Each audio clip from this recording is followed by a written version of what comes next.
Updating a brand new Walthers 2-bay cement hopper coming up on this month's Seaboard Central layout update.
Welcome to the August 2020 Seaboard Central layout update, everyone. I've done a lot this past month, so let's get started. First up, I just got in this Scale Trains finger rack flat just a couple of days ago and finally finished the weathering up on it today. It will be soon headed out to Protoloads to get a rebar load added to it. Next up is this Scale Trains bulkhead flat that I weathered up. Now, I'm really excited about how it turned out with the weathered wood, and you can notice on the ends of the bulkheads where some of the wood had been replaced, and I just used the prototype car as inspiration for this car, and it will also be headed off to Protoloads to get a plate steel load, so look for this car to show back up next month. I weathered up these three Atlas clay slurry tank cars, and they are for sale on the Seaboard Central eBay page. That's SEABCEN0. And if I can get enough money for it, I want to sell this Intermountain ES40 DC. It's just a surplus engine, but I did have a lot of work done to it, and I've invested a lot into this, including the custom weathering job and also current keeper added by Bradley DCC. It's a great running engine. Sounds good. So if anybody's interested, check out my eBay page for that one. During August, I finished up these two Kato X Santa Fe SD40-2s. They're in the Seaboard Central mid paint scheme, which is an ATSF dark blue. Sometimes it looks black, it's pretty dark. But anyway, they got white cab roofs and white side seals. So the big thing I've been working on is the Peninsula build. And you can see I finished the modules up. This one on the end widens out to 32 inch from 24 inch. And it will be incorporated into the new layout when we move. And so I already have plans, future plans for that. I've started putting roadbed on it. And so hopefully there'll be a lot more progress on this. So be sure to tune back in next month to see how far along I've come on the Peninsula build. This Walthers car represents a newer cement hopper, and it came with lower shelf couplers. And I like to use the semi-scale couplers, and for a lower shelf coupler I'm going to use this KD119. And what I do is I just cut the upper shelf off. I just take some old rail nippers and cut the upper shelf off. And then I'll take a file and finish filing them down.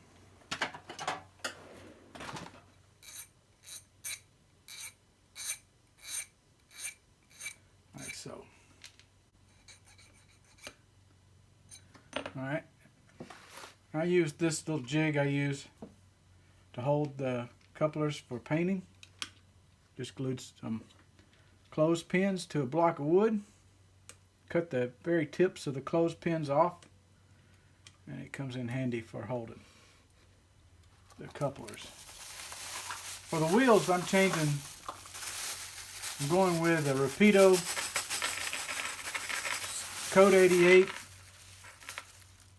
36-inch wheel, and I got this mass from Micro Mart, so I can hold the wheels, and it keeps the tread somewhat from getting painted.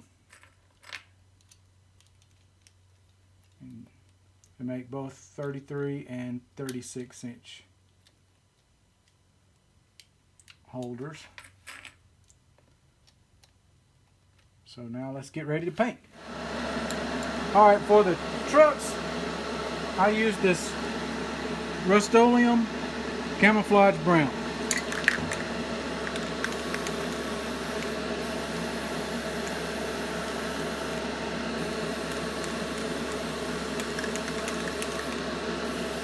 Get the tops, bottoms, and sides. And then for the couplers and the wheels, I use this Tamiya Dark Earth.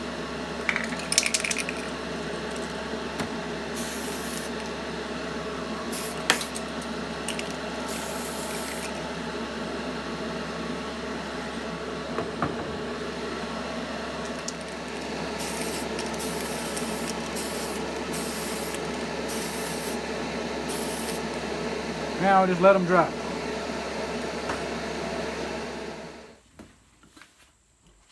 Alright, next thing we're going to do is drill holes for the cut lever eye bolts.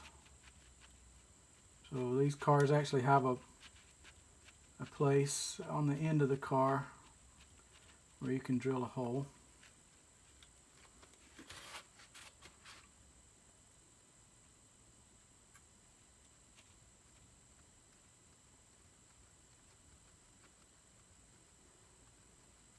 Pretty easy to drill. Just need a little pin vise drill. Okay, now we'll put a little super glue on this post-it note.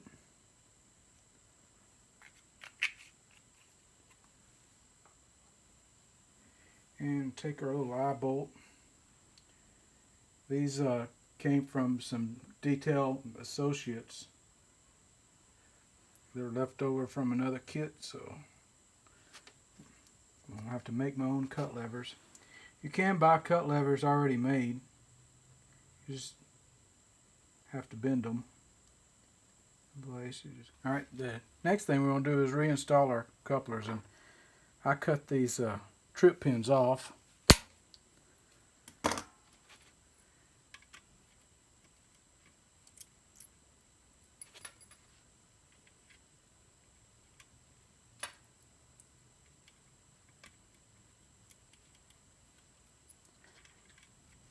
It's important you do this step next.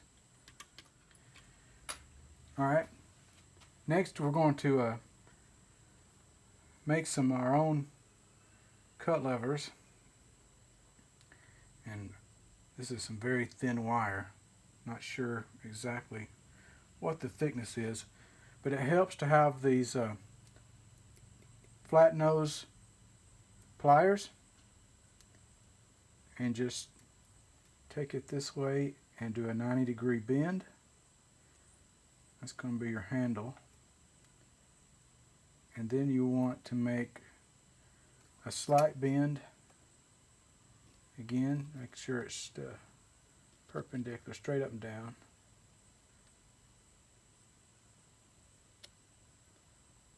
And then we're going to make one more bend.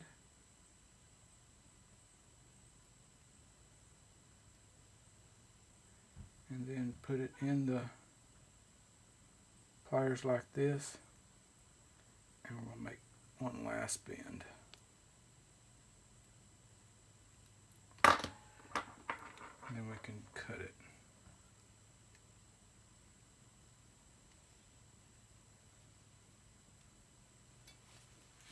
let's install the cut lever through the little eye bolt.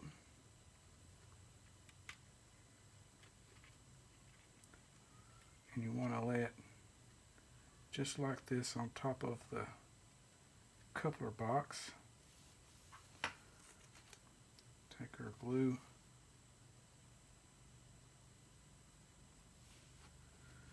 put some right there at that eye bolt. Keep it where it won't. Be careful, don't get any glue inside the coupler box because you want those couplers to be able to move freely. Alright, next step. Alright, next step is to add these North American Railcar Corporation High Performance Magnalot brake lines. And I'll show you how I do that. So in the package you get what looks like a brake line. First you need to measure it, because we're going to have to make some cuts.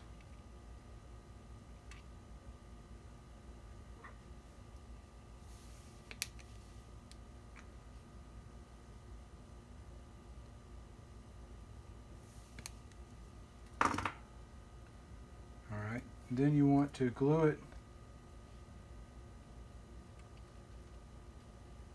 to the side of the coupler box.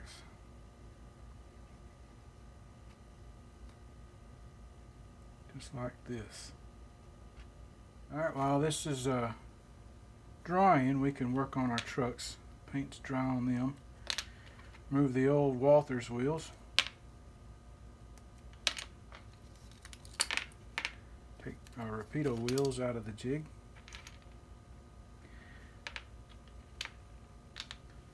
Now, to simulate a car that's been through a hump yard where the retarders grips the sides of the wheels, I take this sanding stick I bought at Micromark, and I want to sand the edge around this wheel.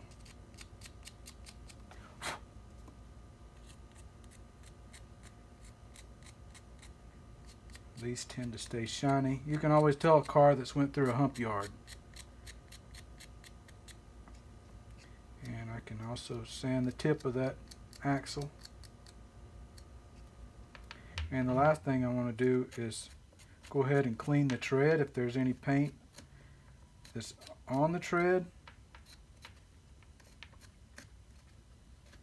I want to do this for all four wheels.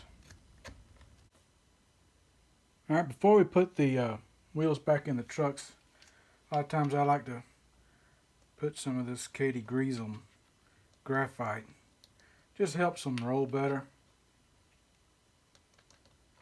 Now's a good time when you're upgrading these cars to do things like that.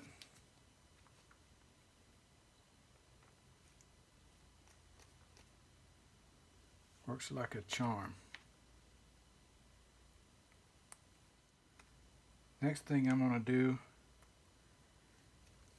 is check the wheels, make sure they're in gauge with the NMRA gauge.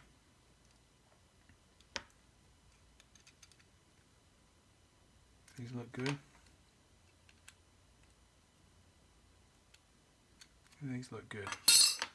Alright, now we can paint the cut levers in those air brake lines, and I'm going to use this Model Master light gray enamel paint.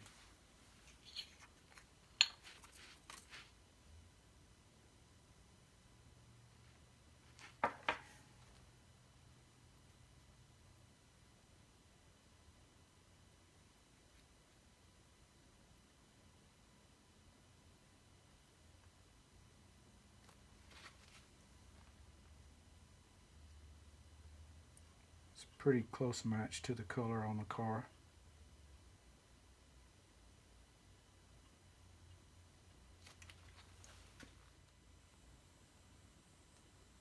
Before we go any further, I'm going to go ahead and airbrush the underbody on this car. And I like this Vallejo Dark Earth. It's a good representation. So first thing I do is I want to thin it down. And I'll just use their airbrush thinner.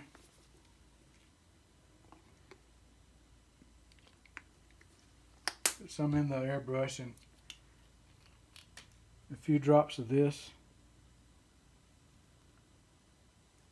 Just want to keep it thin. Mix it up.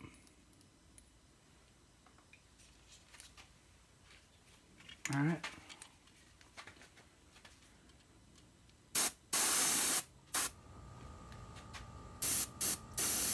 Be careful, you don't want to overdo it.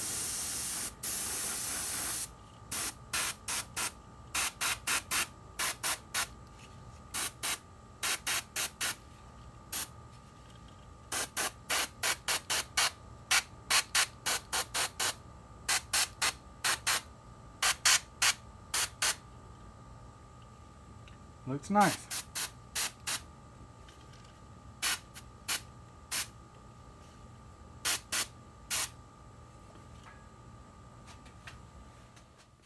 Alright, now it's time to put the trucks back on.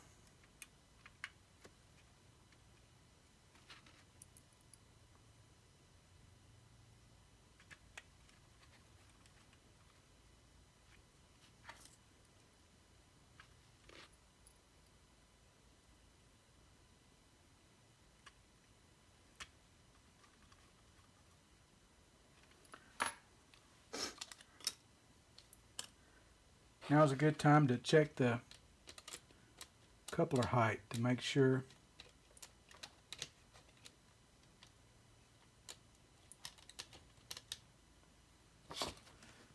everything's okay. Yep, it's all good. Alright, next up we're going to add the magnetic air hoses.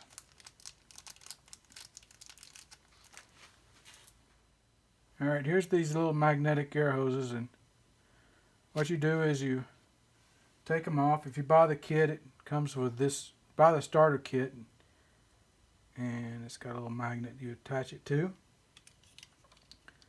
And you want to, I use this type of Gorilla super glue. It's like a gel, seems to work better. And I want to attach it.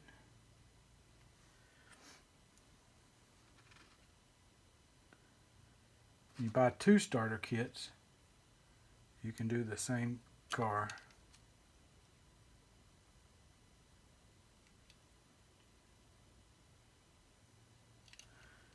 And you want to angle it and just let that glue hit that air brake line that we installed earlier. And that's it.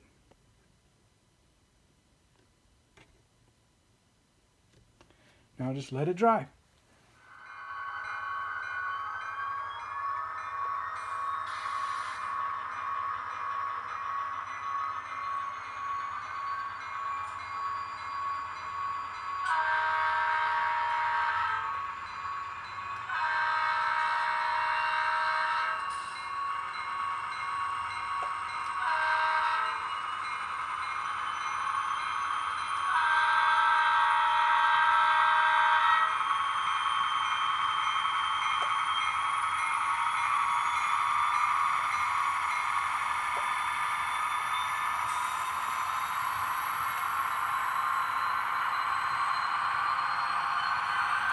Thanks for watching the Seaboard.